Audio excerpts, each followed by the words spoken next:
dry seal, hindi po siya valid. Hindi siya pwedeng tanggapin.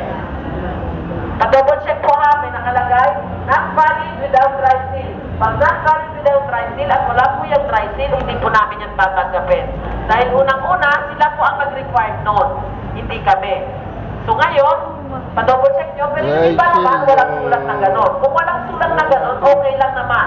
Wala namang problema. Tinatanggap po namin yan. Pero pag sila na mismo nagsabi ng gano'n, na not valid without dry seal, hindi po namin tatanggapin. Okay po? So paalaala lang po, bawal bata sa taas. Photocopy. Pero dito yung original ko. Photocopy. Bawal na bata sa taas.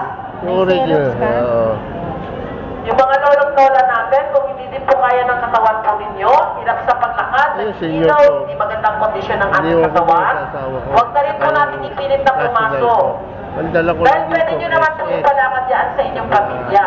O sa kapamilya, bigyan lang po ng authorization letter. Hindi po kinakailangan na talagang kayo mismo ang lalapit dito, kahit hirap na po kayo sa paglakad. O hindi magandang kondisyon ng katawan. Okay po? Huwag po natin ipilit na pumasok po ha.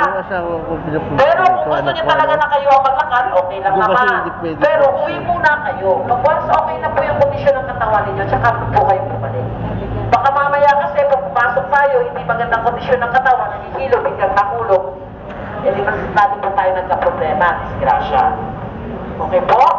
Kung maaari po ha, ipalakad sa iba, o di kaya balik na lang po pag okay na yung katawan, o kondisyon ng ating katawan.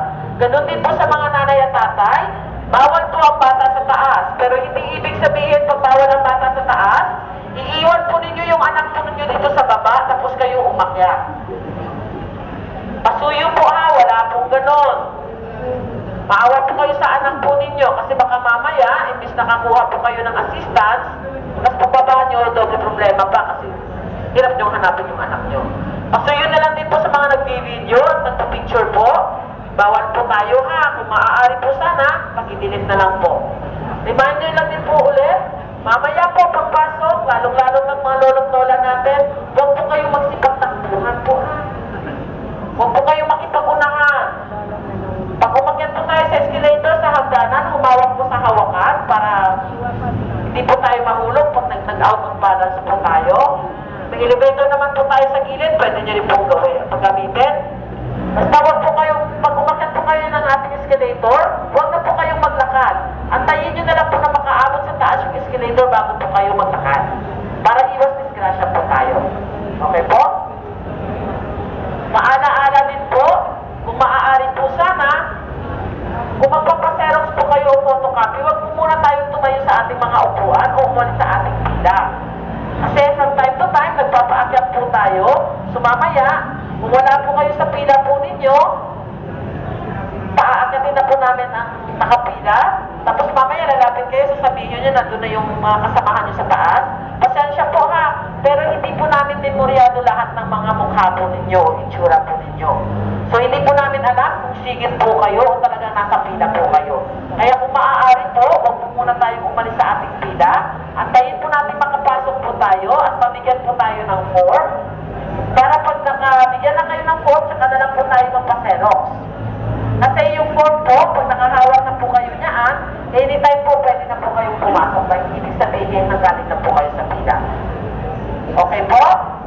At paalala din po ulit, lalong-lalo na po sa ating mga lolo't lola, at syempre po sa lahat, ingatan po natin yung ating mga kagamitan.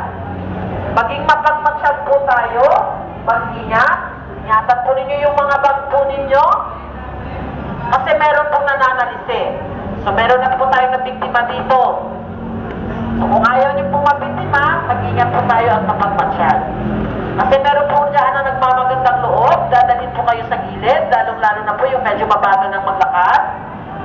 Na, nagmamagandang loob, okay lang nang nagmamagandang loob. Pero baka mamaya, sa sobrang pagmamagandang loob sa inyo, dadalhin kayo sa gilid, yung laman ng, yung loob ng bag nyo, wala nang laman.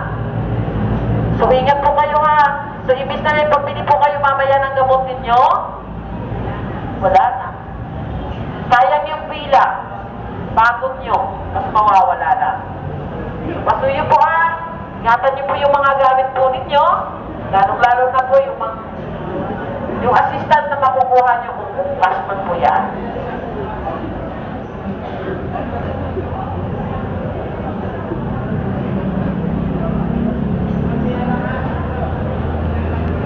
At paalaala na din po mamaya, kung may mga nawawala po sa pila, wala po problema, pero huwag po kayong magalit. Sabihin po ninyo na kanina pa kayo dito. Wala pong bayad ang magtanong po Pwede po kayo magtanong kina Kuya Guard. At pag-isuyo po mamaya, kung nag-aakyat po tayo at inaayos po yung pila, pakiusap po, tulungan niyo po kami na mapaayos po yung pila po ninyo. Dahil sa mangilan po nating Kuya Guard versus po sa dami po ninyo, hindi po kakayanin ng ating Kuya Guard na bantayan po yung pila po ninyo. So kung maaari, kayo na po yung magbantay ng pila ninyo. Kilalanin po ninyo yung nasa harap po ninyo, tapos mamaya po, pag may sumingit, paalisin po ninyo. Sino po ba gustong singitan? May gusto bang singitan? Wala. Siyempre, hindi, di ba? So paalaala lang po tulungan niyo po kami na mapaayos po yung pila po ninyo. Sa mga sumisingit at mahilig talagang sumisingit, sana wala naman dito sa atin, pag-isuyo na lang po. Kung alam niyo naman po kung saan yung pila po ninyo, huwag na po natin i-try na sumingit. Maging fair po tayo. Konting respeto po sa mga nauna sa inyo. Kung alam niyo naman na nauna siya, huwag niyo na po ipag-iit yung sarili ninyo na papasok po kayo. Respetuhin na lang po natin yung bawat pila po ninyo.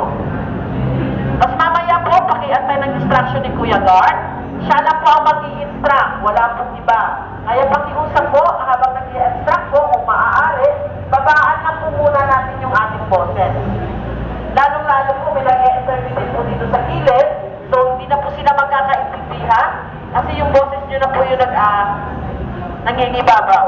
So kung maaari po, hindi naman po bawal ang makipag-usap sa katabi, o makikipagkwentuhan sa kasama po ninyo, pero kung maaari, yung volume po ninyo na kayo lang po yung nakakarinig. Para magkaintindihan po kayo mamaya sa instruction ni Kuya Guard. Hindi maingay. Ngayon, mamaya pag may sumingit, nagkagulo, pasensyahan po tayo pero yung mga nagkagulo na linya, ibabalik po namin kayo sa likod. Alam ko may mga magre-reklamo, pero sana po tulungan niyo po kami, natulungan din po namin kayo. Kasi mamaya, kung lahat po kayo nagreklamo, Kuya Guard natin, mag-ilan-ilan lang, hindi nila kaya. Kaya nakikiusap po kami sa inyo, Kopya po ba? Yes. Kopya po ba? Yes. Mamaya po, pag-akyat po ninyo sa taas, may mga social workers po tayo doon, may libreng tubig